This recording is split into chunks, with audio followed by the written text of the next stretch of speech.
Julie here, and I thought on OCD Awareness Week, I thought it would be a good time to shoot a video to actually share a bit of my own experience of having a child with severe OCD. Because what can be frustrating is a lot of people still don't realise how debilitating and serious this illness can actually be. Because it's hard to explain that when your child has OCD, it happens so quickly that you're not sort of prepared for it, and boy, are you in for a rough journey once it does settle. Because it doesn't just affect the sufferer, it affects the whole family. Not only can the sufferer not lead the life they want to lead, and they lead a very isolated life. I mean, if you knew my daughter, she would be the last candidate ever you would imagine would be afflicted with OCD. Very bubbly, very intelligent, very popular, but she still felt that she needed to do all sorts of neutralising rituals to keep her safe, to keep her popular, and to keep her liked, and it's very, very sad. It also affected her sibling, her sister, who was only 13 at the time, who ultimately became her carer, because she would only allow her sister to do a lot of the shopping, the cleaning, day-to-day sort of stuff. So it also impacted on my younger daughter's life, and to the degree that my younger daughter does her best to keep herself sort of clean, shall we say, in order that she'll stay in favour with her older sister, because she looks up to her sister. I mean, there's only 16 months between them, but really my younger daughter, doing the activities she did for her, she became almost like the older sibling and had a lot resting on her shoulders. So I just wanted to raise some awareness really, because it, as I said, it can happen without you even realising. It's a very sneaky illness in that it's sort of, you have, looking back, were there any signs, little signs I suppose, little things like her suddenly wearing a hoodie to go to bed and she'd have the hood up, and having to wipe things. But what we ultimately did wrongly as parents, we fed the illness.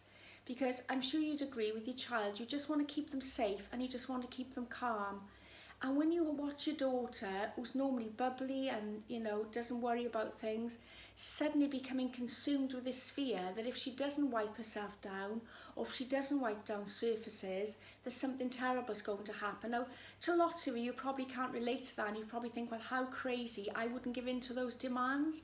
But you really have to live with OCD and children with OCD to have any understanding of how awful and how debilitating an illness it is, and what lengths you will go to without even realising to try and keep them safe.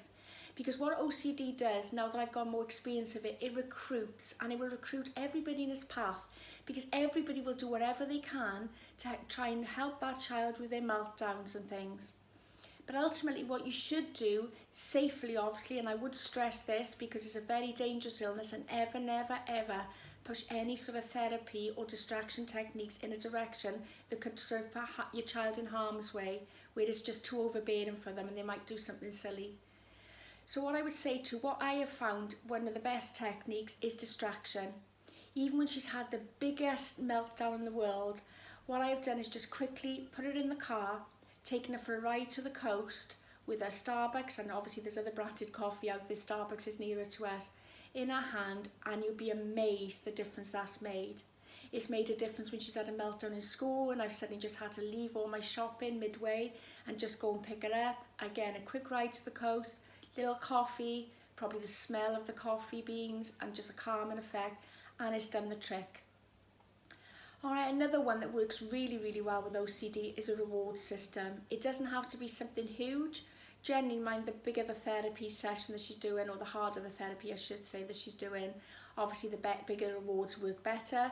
But equally, a cup of coffee, or just doing something fun together, or a meal, or just whatever they enjoy doing, is a good way of getting them on board and to make the process and the therapy just that bit easier when they've got an end goal to focus on, something positive that's going to come out of really pushing themselves out of their comfort zone. So anyway, I hope that's helped to raise awareness a bit to child OCD and the impact it has, not just on the child who suffers with OCD, but the family and the extended family as a whole. Because we went through several years where we couldn't have any friends to the house, not hers or ours, and no family, because it would get us so anxious that we wouldn't have put her through that strain and anxiety. Alright, so again, I hope I've raised awareness to it, and please feel free to like my page on Facebook. I've created a page called the Mind Monsters page, to help people, you know, who want to know more about OCD or maybe have children or family members who suffer from OCD. And it's also got me to come straight out of my comfort zone, and I'm really excited to announce that in 23 days and counting, I'll be publishing my first children's storybook, which I can't quite believe.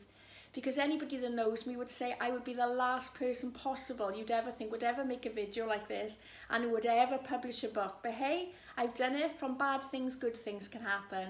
And I'm determined to make such a horrible, negative 4 years into something positive.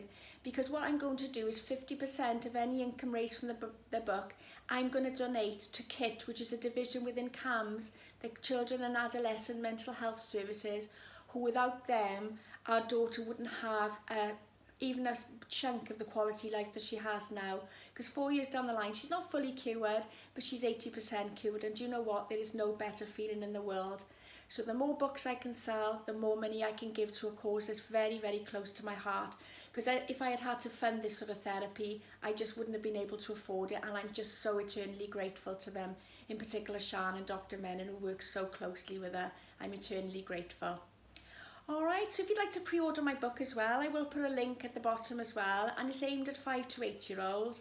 And it's just to raise awareness really of some early signs of OCD for parents to spot before it takes a hold of their child, and to hopefully then be able to put things in place that will stop it ever developing into the terrible illness that my daughter went through with OCD. Alright, so again I'll pop a link to my Facebook page. If you give it a like, that would be great, because the more likes I have, the more Facebook will show it to other people who need my help. And also I'll put a link to my book where you can actually pre-order it as well if you'd like it. If you've got a 5 to 8 year old, you think it might be just fun to read to. And to support an ordinary mum who's just stepped out of her comfort zone to try and raise awareness to this awful illness, and to raise some much needed funds for that wonderful CAMS service and all the services they provide. Alright, that's it for today. Thanks ever so much for watching. And again, if you find what I share useful, please subscribe to my channel and hit on the bell, and it'll make sure then you'll see any other videos I post on this topic or any anxiety related topics, including revision. Alright, that's it. Thanks for now. Bye.